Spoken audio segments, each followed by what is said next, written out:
Bonjour et bienvenue à vous, Jean-François Sénéchal, votre prof pour le cours éthique et professionnalisme pour une dernière fois, notre rendez-vous hebdomadaire, dernière et ultime rencontre sous forme de podcast. Bienvenue à votre dernier épisode de ce curieux de podcast d'accompagnement de cours. J'espère que vous avez aimé ça. Bon, j'espère que ça a pu vous aider à non seulement apprendre, mais à garder le rythme. C'était un peu l'idée, vous aider à chaque semaine, vous rappeler que ce cours-là existe, puis vous obliger un peu à plonger dans le cours, vous rappeler aussi c'était quoi les principaux thèmes, on a exploré les principaux concepts. J'ai essayé de me réserver ce podcast là, pour une petite partie du contenu que je cible comme étant essentiel, qui cible là, des objectifs de module, parce que c'est toujours la même recette. Hein, si vous voulez atteindre ces objectifs de module, il faut les identifier. Puis le podcast est une façon au moins d'intensifier une partie ou de nous concentrer ensemble sur une partie du contenu. J'espère que ça vous a aussi permis de vous rapprocher de votre prof, là, c'est-à-dire que ce sentiment là, de proximité avec le prof pendant un cours d'été à distance, c'est compliqué. Mais j'ai essayé de m'imaginer tout près de vous chaque semaine, là où vous êtes. D'ailleurs, j'ai reçu plusieurs belles photos et plusieurs m'ont communiqué le lieu et la ville où ils sont en ce moment là, en train de nous écouter ou d'étudier. Moi, c'est ça que ça me permet de faire, le podcast, là, de te parler. En fait, là, je suis tout seul. Je suis toujours tout seul dans mon bureau l'été, là, donc l'impression au moins de te parler.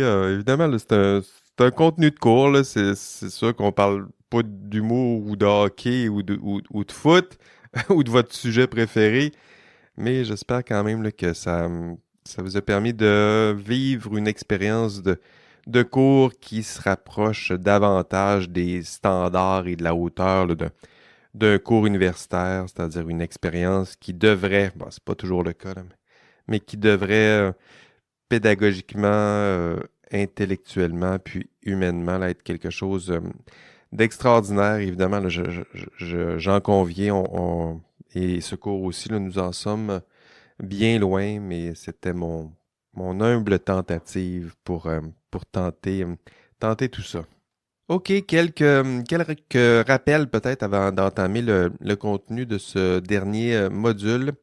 D'abord, vos TP2. Donc, bravo, c'est reçu, merci, c'est fait. Vous m'avez déposé ça, vous avez travaillé fort. C'est sûr que la semaine dernière, ça a été compliqué pour moi de vous donner des rétroactions, mais en même temps, je pense qu'il y en a plusieurs qui ont réussi à avancer de façon autonome.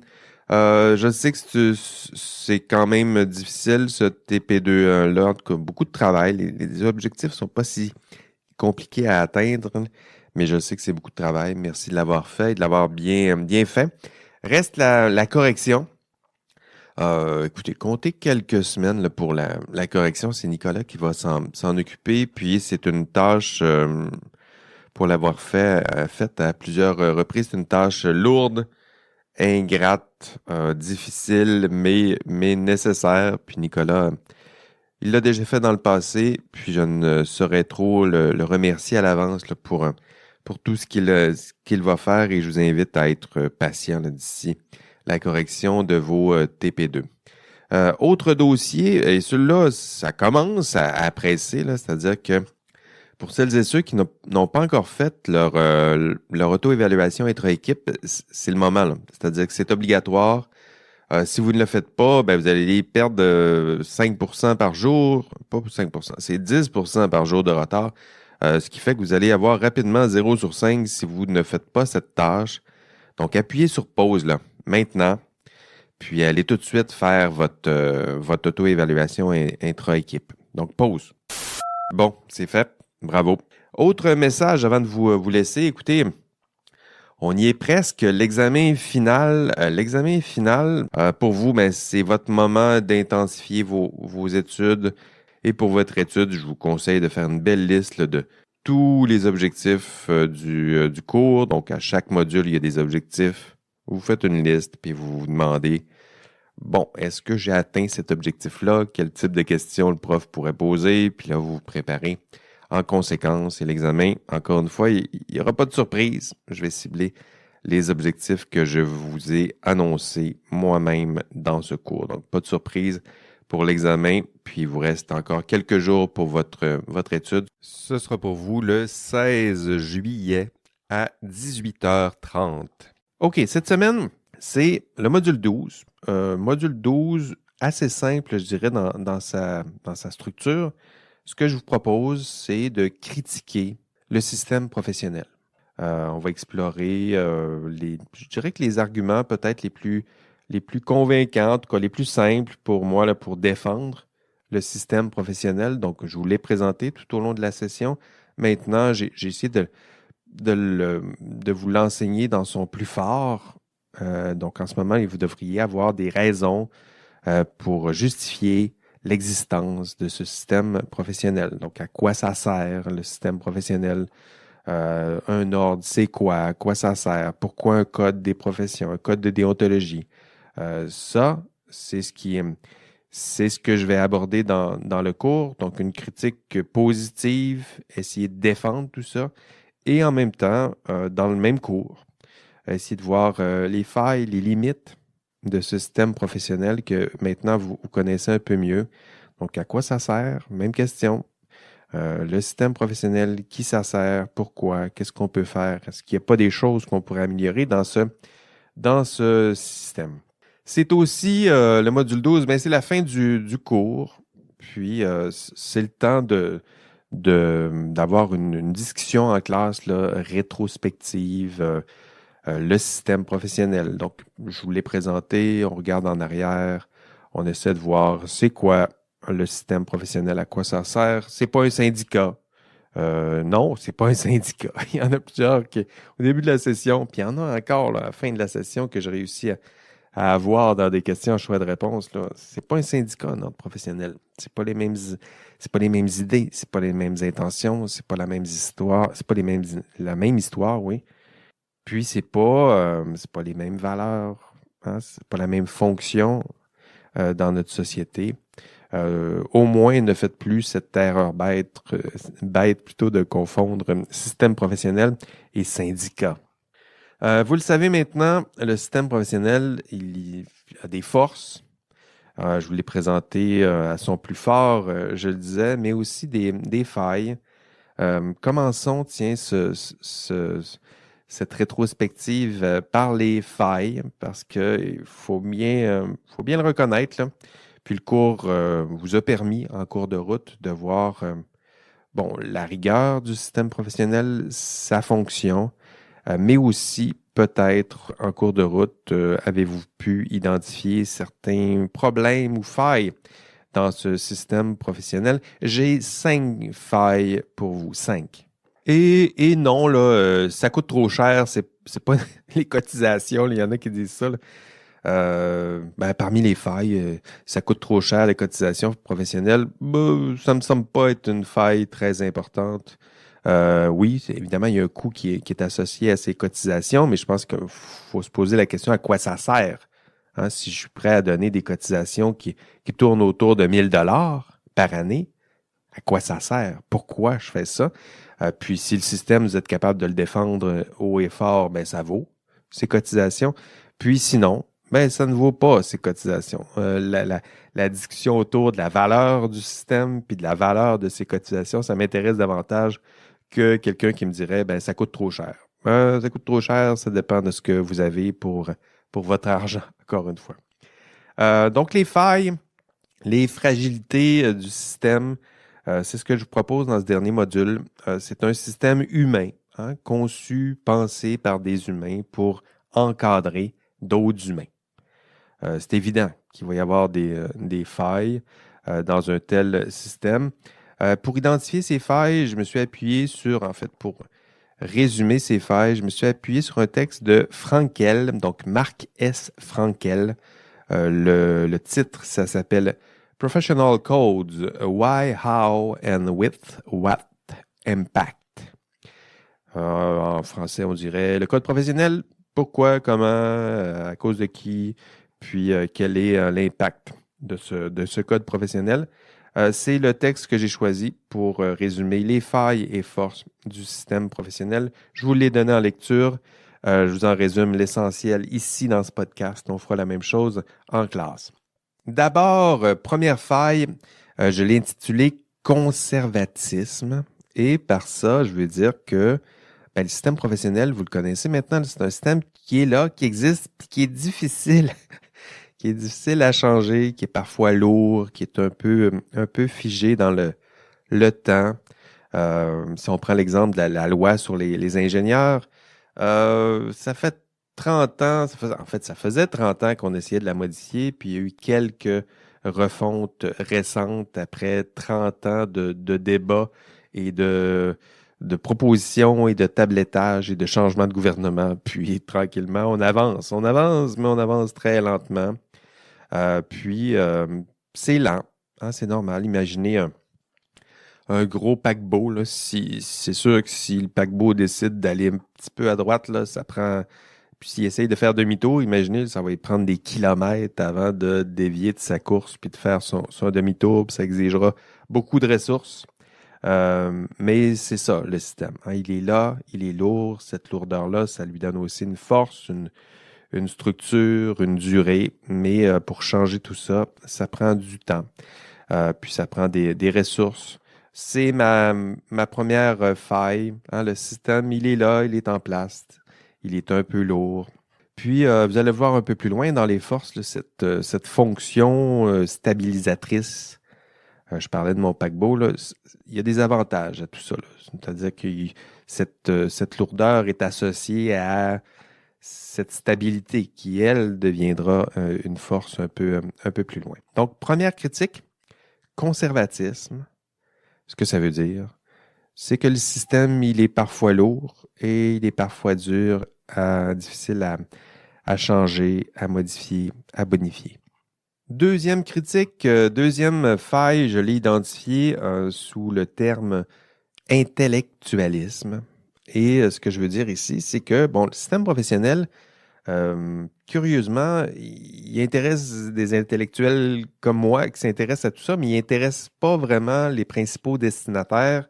Et par principaux destinataires, je parle de qui? Je parle de toi. Hein? Ça ne t'intéresse pas, le système professionnel, pour le dire aussi simplement. Écoute, je dois même te faire un podcast là, par semaine pour que ça t'intéresse un peu. Le système professionnel, lui, il intéresse des profs comme moi, des juristes ou peut-être les membres du conseil exécutif de votre ordre professionnel, mais vous et votre futur vous, hein, c'est-à-dire les professionnels en sciences et génie, ça les intéresse peu. Puis, le résultat de tout ça, vous l'avez senti en classe, c'est que les ingénieurs, les professionnels ne se sentent pas nécessairement concernés et interpellés par les différents enjeux pratiques et intellectuels qui sont associés au système professionnel. C'est sûr que moi, les juristes qui m'entourent, moi, je pense à mon collègue Luc Bégin, nous autres, ça nous passionne. Puis on l'étudie, on l'enseigne, mais vous, une fois dans votre bac, pour certains, ce sera tout. Puis c'est plus que dommage. En fait, c'est un problème parce que c'est vous, hein, les principaux acteurs du système professionnel. Puis un système qui vous intéresse peu, mais un système au cœur duquel vous êtes les principaux acteurs. Évidemment, il y a des raisons historiques et structurelles qui expliquent ce désengagement et ce manque d'intérêt des professionnels. Puis on a donné plusieurs exemples en classe, entre autres quand on vous a expliqué l'histoire du professionnalisme. Mais le résultat, c'est encore une fois que le système, il intéresse plutôt les intellectuels, les gestionnaires des ordres, les fonctionnaires, et qu'il intéresse un peu moins les professionnels en sciences et génie qui, eux, sont, encore une fois, les premiers ciblés. Hein? Puis ça crée aussi un sentiment que le système, il est pensé et compris par d'autres, puis qu'il vous est imposé. Hein, c'est un peu ça la posture. En ce moment, les professionnels sont là. C'est d'autres qui s'occupent du système, qui le comprennent, qui l'expliquent, qui l'enseignent, puis pour vous, ça vous est imposé. Donc ça donne une drôle de dynamique au cœur de vos ordres professionnels. Donc, deuxième critique, c'est celle que je viens de vous expliquer, intellectualisme, c'est ce que je veux dire. C'est-à-dire que ça ne vous intéresse pas, puis ça intéresse davantage d'autres intellectuels qui, eux, se passionnent pour ce champ du savoir. Troisième critique, je l'ai intitulé corporatisme. Hein, par corporatisme, ce que je veux dire, c'est l'espèce de pensée de groupe, hein, la pensée groupale qu'on a vue ensemble, cette forme de solidarité, elle est bonne au sein d'un ordre professionnel, mais il faut faire attention aux effets pervers. On a vu là, les effets de la pensée de groupe. Puis les ordres professionnels, comme plusieurs groupes, hein, ils ont tendance à développer des problèmes typiques à la pensée groupale. Et là, maintenant, ben, vous les connaissez bien.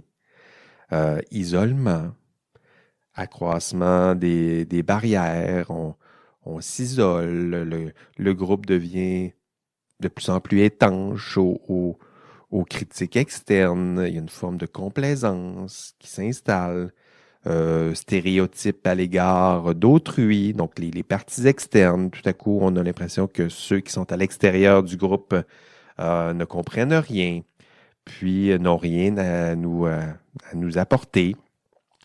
Il y a des phénomènes, rappelez-vous, on est toujours dans la pensée de groupe, des phénomènes de censure, d'autocensure. Quoi d'autre? Renforcement du conformisme, uniformisation par l'égard de la vertu, de l'esprit. Rappelez-vous, là, c'est comme ça qu'on les avait nommés. Puis un ordre professionnel, comme n'importe quel groupe.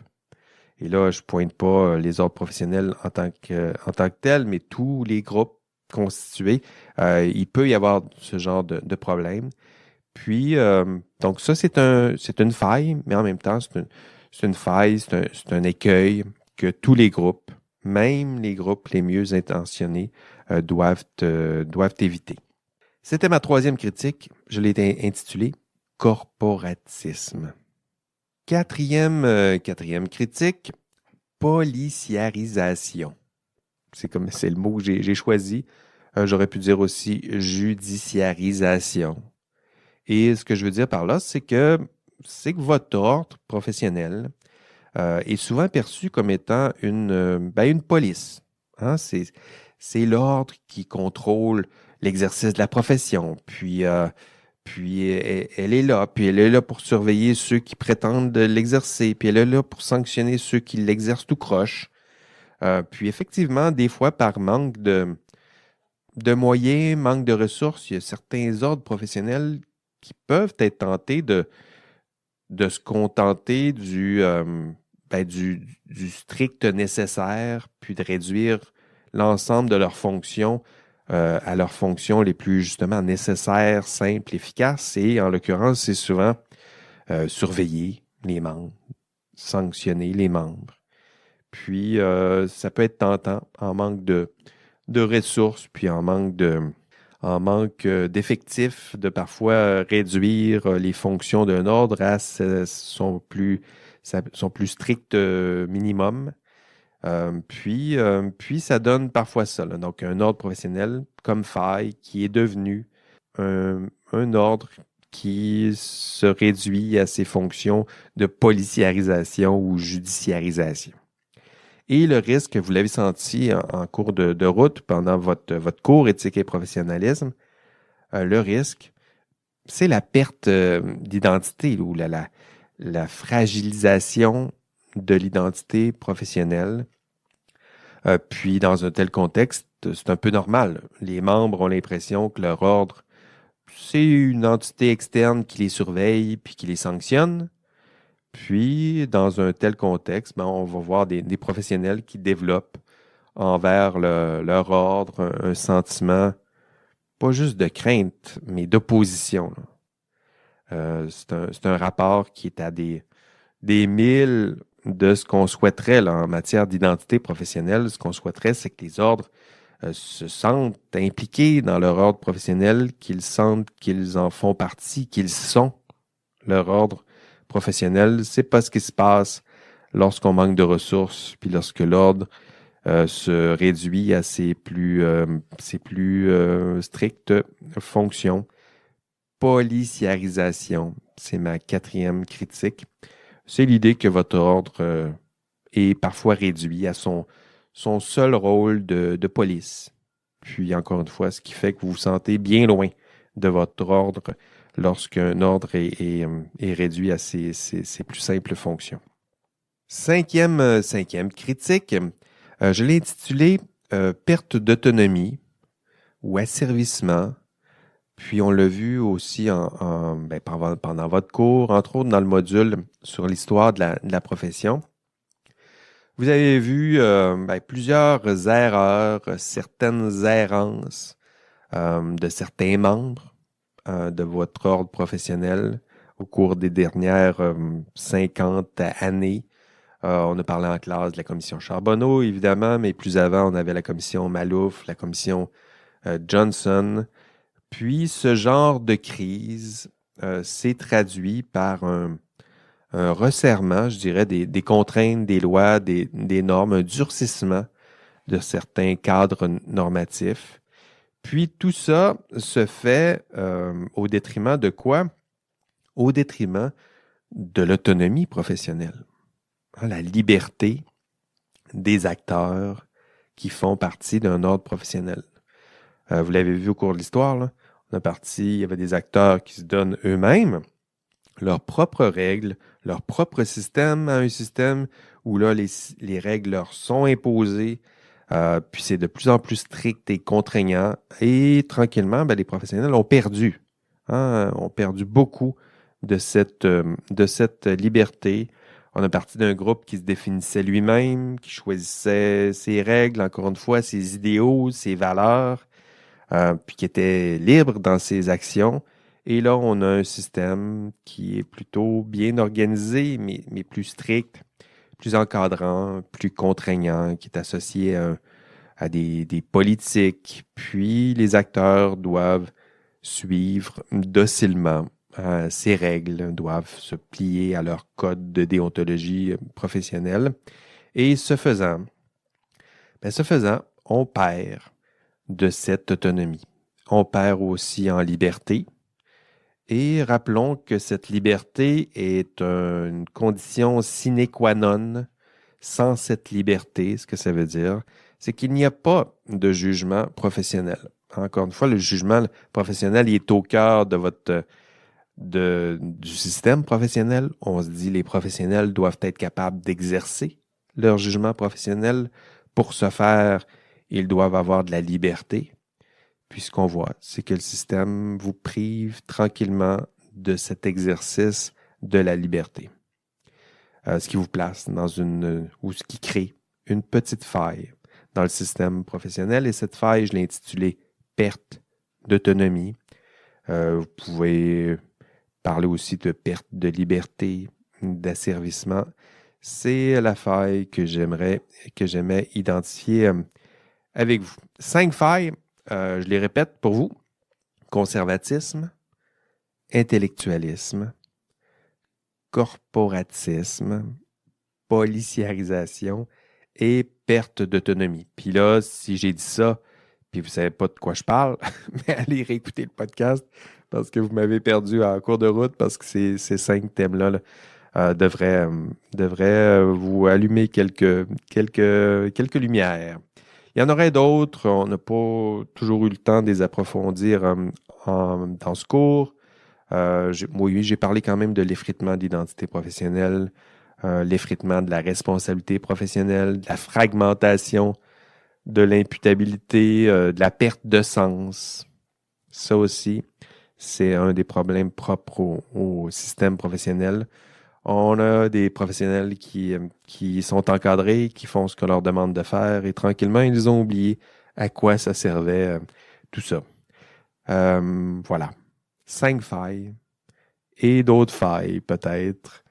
Mais en même temps, encore une fois, c'est un système humain créé par des humains, des acteurs faillibles et un système qui est à son image, hein, faillible lui aussi avec les quelques failles et quelques problèmes.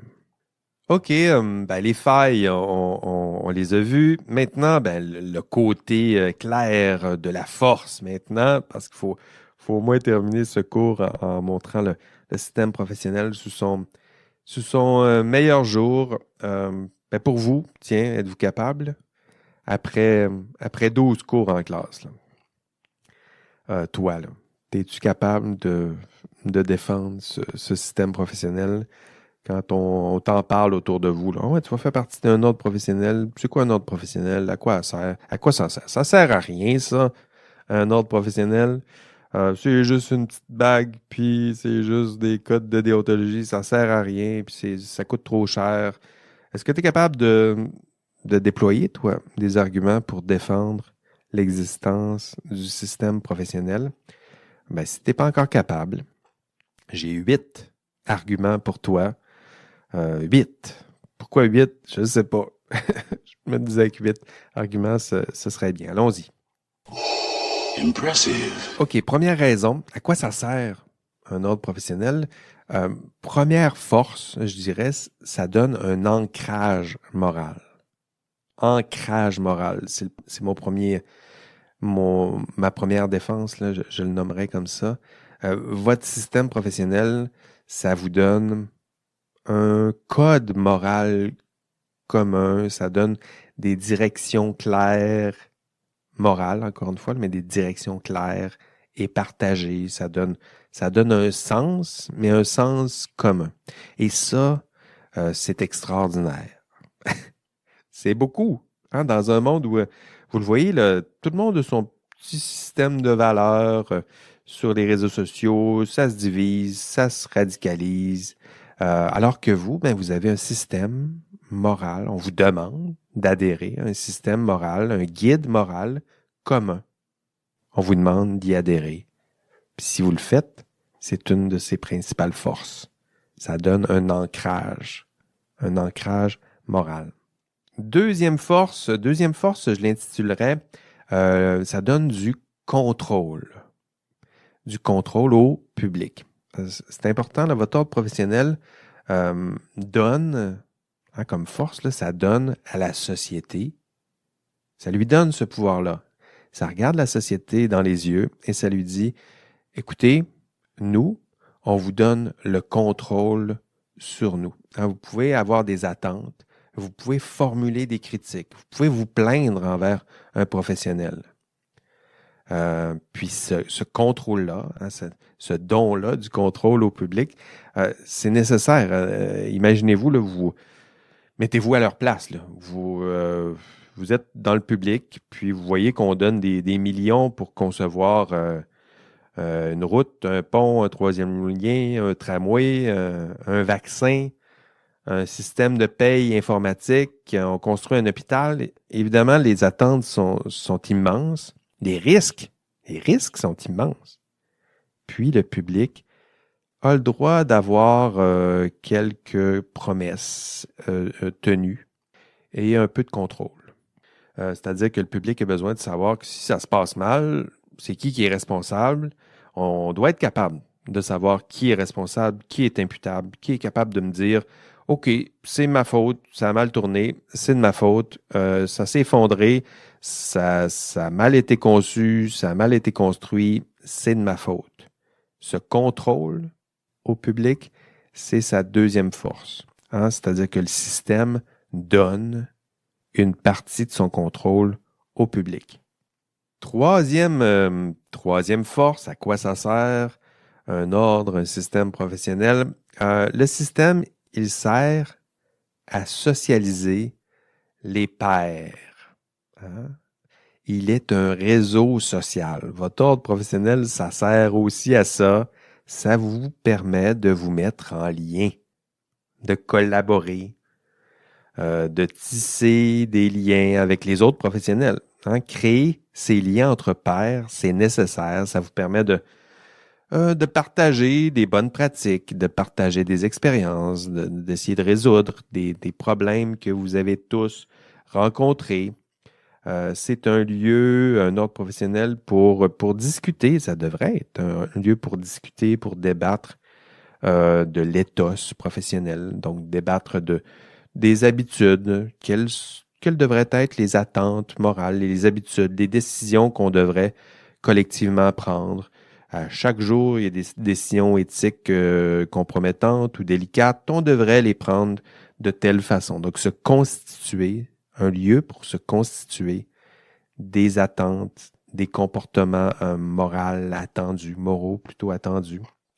Voilà ma troisième force. Hein, le système professionnel, à quoi ça sert un système professionnel? Ça sert à socialiser les pairs. Quatrième force, et cette force, elle est importante dans le système professionnel. On en parlait un petit peu plus tôt là, lorsque je vous parlais des failles. Je vous disais que le système, il est lourd, il est conservateur, c'est problématique, ça bouge pas. Mais ce que je vous disais, c'est que faites attention parce que cette lourdeur-là, elle a une fonction stabilisatrice. Hein? Puis cette fonction-là, elle est importante dans un système, c'est-à-dire qu'elle protège certaines valeurs contre une intervention indue des différentes formes d'autorité. On l'a vu là, dans plusieurs chapitres.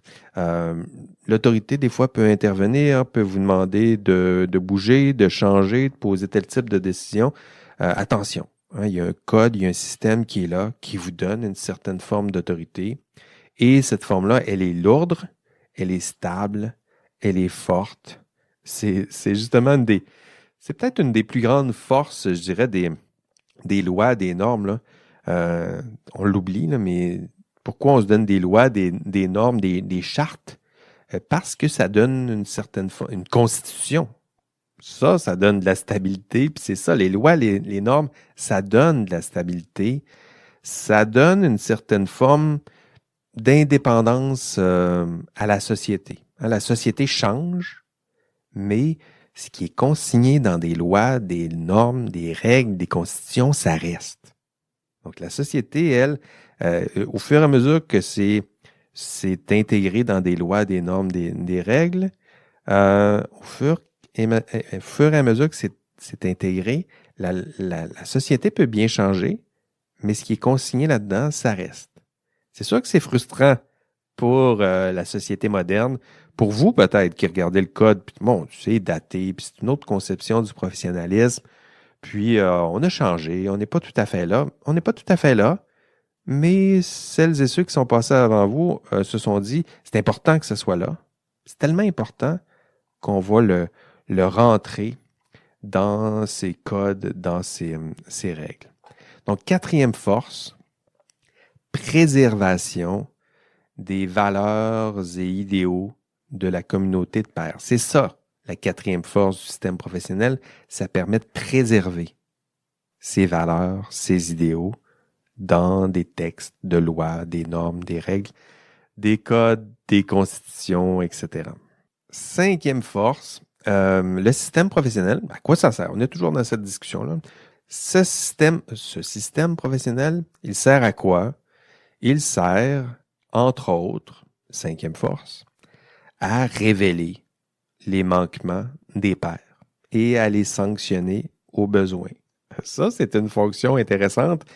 On ne peut pas sanctionner les professionnels si on n'a pas de règles, de normes, de structures claires qui donnent du pouvoir à celles et ceux qui encadrent le système. Si on veut sanctionner un professionnel, lui dire, ben, écoute, tel ingénieur X, là, désolé, t'es pas bon, t'as posé tel geste, on t'empêche d'exercer ta profession pendant 6 mois. Ça prend du pouvoir, là. Ça prend quelque chose, une structure. C'est pas juste une personne qui peut décider tout ça. Puis le système, il est là, entre autres, pour ça. Vous donner des outils pour sanctionner les manquements, pour les révéler et les sanctionner plus aisément. Donc, si vous Si vous mentez, si vous falsifiez des données, si vous fraudez, ben boum, bim, bam, boum, il y a une sanction. Si vous faites perdre un contrat à un client là, parce que vous étiez en conflit d'intérêts, puis mais, j'ai choisi mon ami, puis j'ai décidé de privilégier les intérêts de mon ami ou de mon employeur, puis j'ai fait passer ça bien avant mes intérêts professionnels, bien avant les valeurs de ma profession. Ben vous savez quoi? Ben, il y a une autre sanction qui s'en vient pour vous. Hein? Oubliez pas, l'intérêt public, la protection du public, c'est ça qui doit être privilégié. Pas ton intérêt privé. Ça doit être sacrifié même.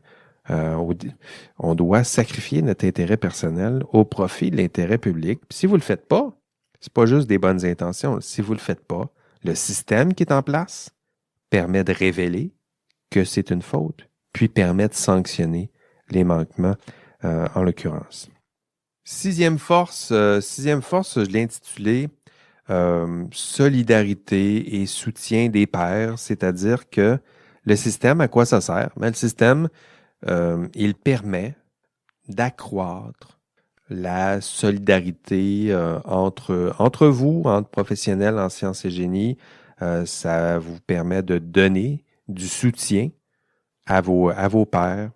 C'est un système qui vous permet de justement vous appuyer sur la force du nombre. Hein. Vous êtes plus de 60 000 maintenant à l'OIQ. Là. Puis il faut que ça se sache, puis il faut que ça serve de pouvoir et de contre-pouvoir. Ça doit servir pas pour négocier vos conditions de travail. Ça serait un syndicat. Hein, syndicat. C'est bien différent. Mais si vous êtes 60 000, ce que ça vous donne un groupe qui, vous êtes là et de façon solidaire. Pourquoi? Pour protéger le public, ensemble. Rappelons-le, là, c'est pas rien ce qu'on vous demande de faire. C'est un geste difficile. Ça demande une force d'intégrité exceptionnelle. Ce qu'on va vous demander, c'est chaque jour de poser le geste moral, juste et bienveillant. Hein, que vous soyez capable de sacrifier, encore une fois, votre propre intérêt personnel au profit d'autres intérêts, je disais santé publique, sécurité publique, paix sociale. Puis ça, c'est difficile. Puis c'est encore plus difficile lorsqu'on est seul. Mais vous n'êtes pas seul.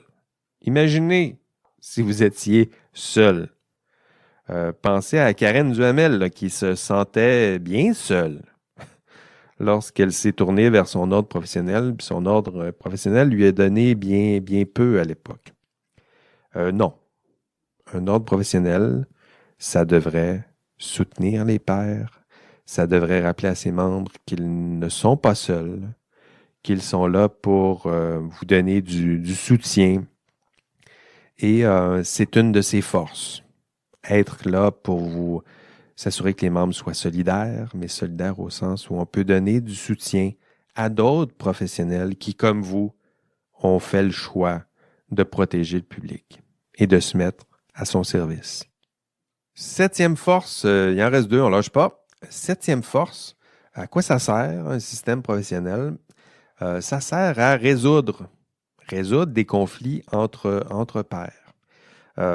Imaginez un système, c'est sûr qu'il va y avoir des conflits entre pairs, c'est pas tout le monde qui comprend la profession de la même façon, qui chacun pense avoir compris c'est quoi un professionnel en sciences et génie. Il y en a plusieurs qui ont leur façon d'exercer la profession, mais quoi faire lorsqu'on arrive avec deux professionnels qui ont des conceptions du professionnalisme ou conceptions de l'exercice de la profession qui diffèrent. Parce que des conflits, il y en a partout et il y en aura aussi entre pairs, entre collègues. Puis le système, il est là pour ça. C'est sa septième force. C'est là pour vous aider à résoudre des conflits entre pairs. C'est difficile d'évaluer.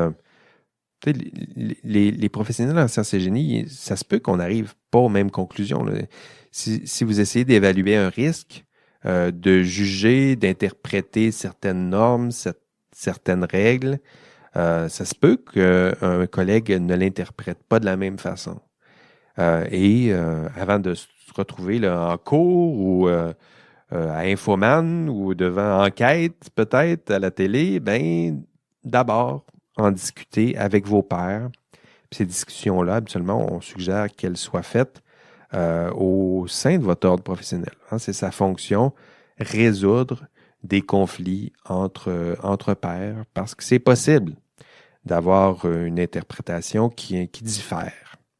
C'est sa 7e force à ce système. Le système, il est là pour vous permettre de résoudre des conflits entre pairs. Et finalement, 8e, dernière force du système professionnel, le système professionnel permet d'accroître la confiance du public et maintenir la réputation de la profession. Donc, si vous avez à le retenir avec quelques mots, je dirais que c'est sa 8e et dernière force. Le système professionnel, il sert à quoi? À accroître la confiance du public. C'est cumulatif, je dirais, là, cette 8e force, c'est-à-dire que si vous accumulez les 7 forces précédentes, voyez bien qu'elles se complètent, ces forces. Et si elles se complètent bien, alors on a un système professionnel qui permet ultimement d'assurer la protection du public. Et par protection du public, qu'est-ce qu'on veut dire? C'est qu'on s'assure que les membres ont généralement un comportement qui est concordant, hein, qui est en accord avec les règles, les valeurs qui sont promues dans le système professionnel, qui apparaissent dans ces codes de déontologie.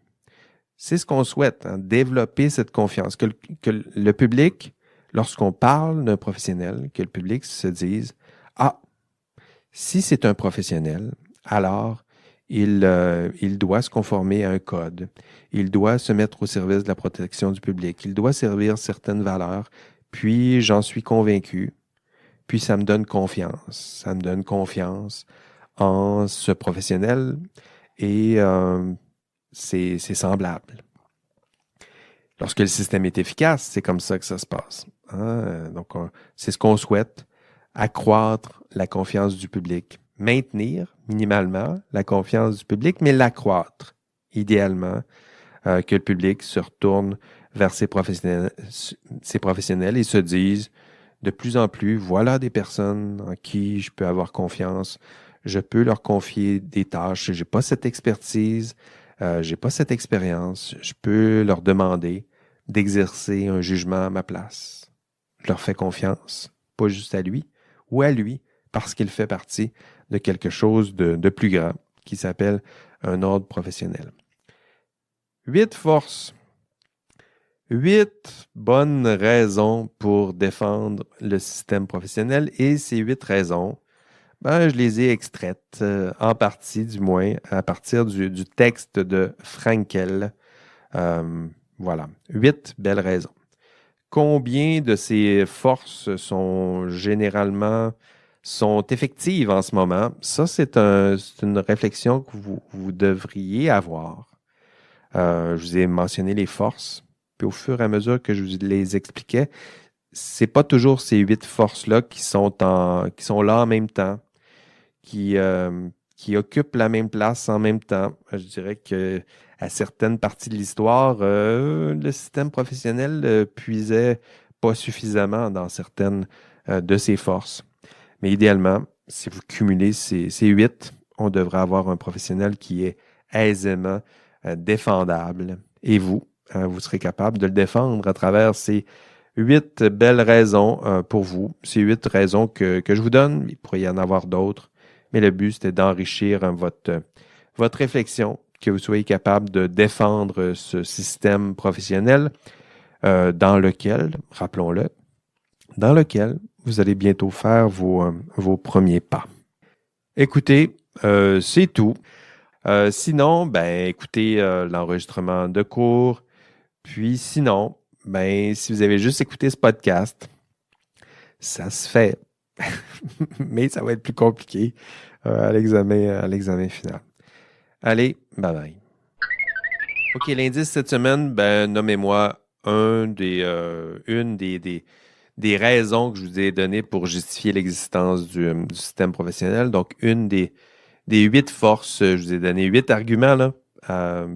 Nommez-le un de ces 8, nommez-le rapidement, de façon succincte, pas besoin de tout expliquer, là.